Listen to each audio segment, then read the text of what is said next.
There was an exchange between Donald Trump and Joe Biden, where Joe Biden was talking about how bad the economy is doing because of his poor economic plan. We had a record economy, lowest black unemployment, lowest female unemployment, lowest unemployment in the history of this country as far as minorities, and record setting levels of industry coming back to the United States, record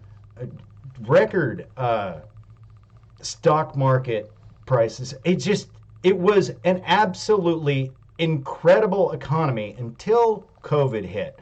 And he says he's going to be the guy that brings all of the jobs back to America. He's going to be the guy that brings all of this utopian society to America, but he doesn't want to open up the economy too fast because of COVID and masks. And this is another example of where Joe Biden kind of did this little round robin trying to make President Trump look bad, lying about the economic gains that we made before COVID and lying about the fact that we were supposed to get over the hump and get the economy back on track. But here's the problem. It's not Donald Trump keeping all of these states locked down. The economic gains were lost when Democratic mayors around the country locked their cities down.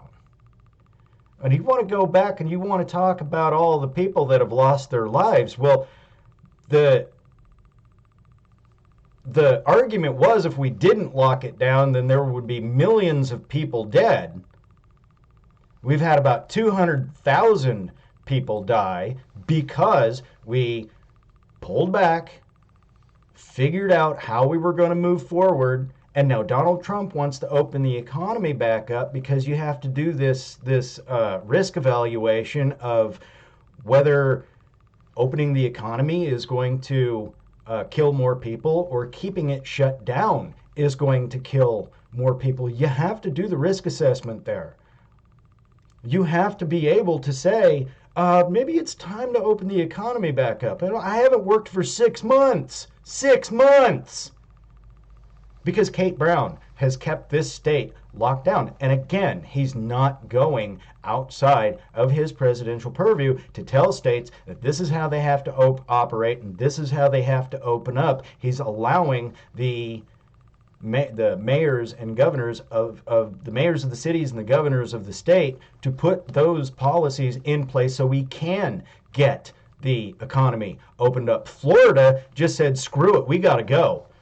No masks, open up the bars, open up the restaurants, let's go, because we've got to get the economy back on track. And Joe Biden is sitting there criticizing people who are trying to open up the economy while at the same time saying we need to keep it locked down. We need to get business back on track. How does this work, Joe? How is your mental gymnastics working? Because you can't have both a lockdown and a good economy. I don't get it. The Donald Trump has been very consistent. Let's get over the hump and let's start opening the economy back up. We got over the hump and he wants to open the economy back up, and they're criticizing him for that. All of the mayors in these cities like Detroit, the governors of Michigan and the governor of New York were actually putting sick patients in with healthy people in nursing homes, and it led to hundreds of thousands of people dying. How is that Donald Trump's fault? When Donald Trump is sitting there saying, hey, maybe we should, shut things down just for a little bit. We'll give you some money. We'll make sure that you have everything you need to get business loans and everything else so you can keep your business after all of this. And for the last, couple of months now, Democrats have been standing in the way of making sure that people have the ability to keep their companies going after this whole COVID crisis. Democrats are the ones that have been standing in the way of that, not Donald Trump. Nancy Pelosi, when they were supposed to vote on it, she went home. Did a little video about her refrigerator and all of the snazzy and bougie ice cream that she's got. Here's Joe Biden saying, Donald Trump doesn't care about your family. Well, I would argue the opposite. I would argue the opposite. Democrats don't care about your family. They just want to win. They just want to win. And they will say anything that they have to, whether it's a lie or not. And Donald Trump sitting up here on the stage trying to explain how it is actually working. And Chris Matthews just cuts him off and says, we got to go to the next question. Do you have anything else to say, Joe Biden? Joe Biden? Hey, Joe, you got anything else to say? Shut up, Donald Trump. You got anything else to say, Joe Biden? Hey, Joe Biden. How does this work? How does this work? There is this separation from reality with these newscasters. There is a separation from reality. You have to put out the left-wing narrative while destroying the guy that is actually running the country. How would you fix that, Joe? Well, what we would do is we'd spend $4 trillion to get manufacturing to come back to the United States. Well, how are you going to do it? We got to wear masks and we got to keep it locked down because you're opening the economy too fast. How are you going to get the economic? We got to bring companies in from other countries, but I'm going to raise everybody's corporate tax rate beyond what we are now. I can't believe that Donald Trump would actually lower the corporate tax rate to try to get these businesses in there. I'm going to raise it. And then all of these businesses are going to come back. Then all of these businesses aren't going to move offshore again because you raise the corporate tax rate. Guess who has to pay for that corporate tax rate, Joe? Me. I have to pay for that corporate tax rate. Corporations don't pay taxes. The people who buy their products pay those taxes. So you've got two choices. You can raise the price of your products, or you can go ahead and just eat the profit and your company might not survive. Which one are the corporations going to do? If you have to eat the profits and your company is on the brink of collapse, you're going to move your company offshore. That was the argument that Donald Trump was making in 2016, and people started to get it. People started to get it. People started to understand. Herman Cain was really good about this point. Herman Cain, man, I miss that guy. I'm sorry that he died from COVID, and I really do miss that guy. Herman Cain used to talk about this a lot.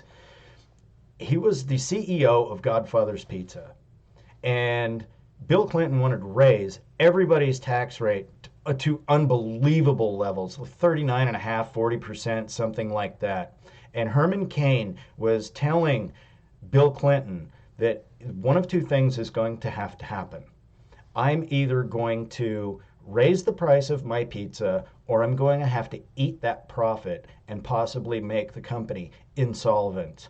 And Bill Clinton just kind of laughed it off and said, well, I'd pay more for your pizzas, Herman. Well, great. Bill Clinton, a guy that makes millions and millions of dollars a year, can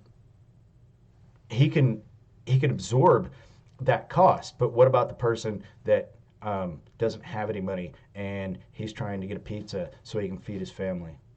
What about that guy? We want to talk about the disparity between poor people and rich people? There you saw it right there. Bill Clinton laughs it off, says, I'd pay more for your pizza. Not understanding that it really hurts the people at the bottom.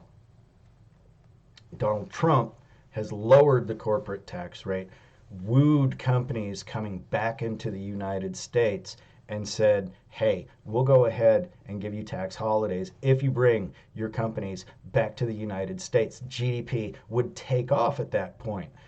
And then here you have Joe Biden going in mental circles trying to tell Donald Trump that he hasn't done anything for the United States when we had record unemployment, record GDP, record stock market, record everything. And Joe Biden sitting there going, I'm going to raise your taxes. I'm going to go ahead and raise your taxes.